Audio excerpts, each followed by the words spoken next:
Iran membangun pangkalan udara bawah tanah bernama Ogab 44 atau Eagle 44 untuk melindungi jet tempurnya dari serangan musuh. Pangkalan ini berada ratusan meter di bawah tanah dan tersembunyi di kawasan pegunungan. Ogab 44 bukan sekadar bunker dan menjadi pangkalan paling vital yang sulit dihancurkan oleh musuh. Fasilitas ini merupakan pangkalan udara lengkap dengan hanggar, pusat komando, hingga depot bahan bakar. Jet tempur Iran bahkan dapat bergerak melalui terowongan bawah tanah sebelum diluncurkan ke permukaan. Lokasinya disebut berada di wilayah strategis dekat Selat Hormuz. Titik ini dianggap cukup dekat untuk menjangkau target militer, namun tetap terlindungi oleh lapisan batuan keras. Strategi IRGC ini bertujuan menjaga kelangsungan kekuatan udara Iran, terutama menghadapi keunggulan teknologi militer Amerika Serikat dan sekutunya. Pembangunan Ogab 44 juga memanfaatkan teknik kuno Persia, yakni sistem terowongan bawah tanah kanat. Teknologi ini kemudian dikembangkan menjadi fasilitas militer modern yang tahan terhadap serangan udara. Sayangnya ada suatu kelemahan dari pangkalan ini. Jet tempur harus keluar ke permukaan melalui landasan pacu untuk beroperasi. Jika landasan tersebut dihancurkan, maka seluruh sistem pertahanan akan lumpuh. Meski demikian, keberadaan Ogab 44 menjadi simbol strategi pertahanan Iran. Iran pun mampu menyembunyikan kekuatan militer di bawah tanah untuk menghadapi potensi serangan besar. Terbaru, Amerika Serikat mengklaim melancarkan serangan ke Ogab 44 pada akhir Maret 2026. Sebuah citra satelit menunjukkan bahwa Iran mengalami kerusakan parah pada pusat kendali rahasianya tersebut. Namun klaim ini belum direspon oleh Iran hingga saat ini. Tentara Israel terluka setelah bertempur melawan Hizbullah di Lebanon.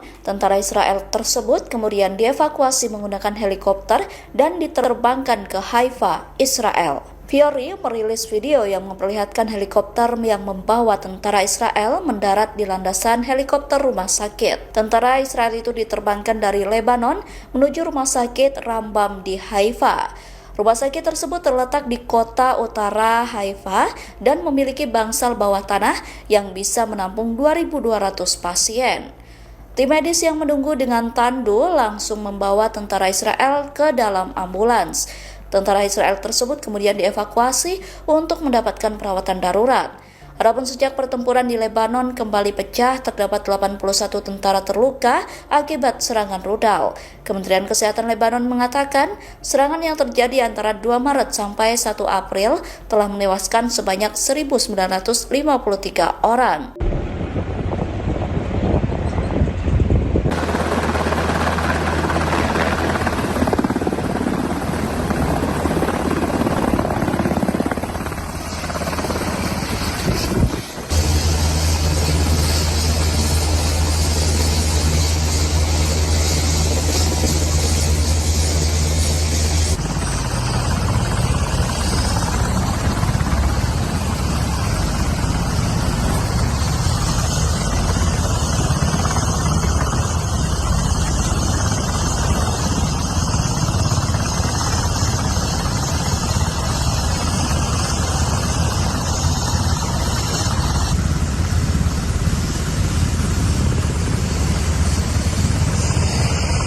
Kapal Rusia dilaporkan mendadak berada di pelabuhan Haifa, Israel. Hal itu terjadi selesai kesepakatan gencatan senjata antara Amerika Serikat dan Iran gagal. Keberadaan kapal Rusia di pelabuhan Israel membuat beberapa pihak mengamuk, termasuk Ukraina. Kapal Rusia diduga berlabuh di Haifa dengan membawa gandum yang berasal dari wilayah Ukraina yang diduduki Moskow. Oleh sebab itu, Ukraina marah dan meminta klarifikasi mendesak dari Israel. Kedutaan Besar Ukraina di Israel menyatakan keprihatinan mendalam atas insiden tersebut. Pihaknya mempertanyakan mengapa Israel memperbolehkan kapal Rusia transit di pelabuhan Haifa, sedangkan Ukraina menyebut sebagai pelanggaran terang-terangan terhadap hukum internasional dan kedaulatan teritorial Ukraina. Kiev meminta otoritas Israel untuk menyelidiki masalah tersebut secara menyeluruh, yang memastikan agar Israel tidak digunakan sebagai titik transit untuk barang-barang yang digambarkan sebagai aktivitas ilegal. Menteri Luar Negeri Ukraina Andriy Sybiha langsung menelepon Menteri Luar Negeri Israel Gideon Saar. Ukraina mendesak agar Israel menangkap kapal Rusia yang bersandar di pelabuhan Haifa.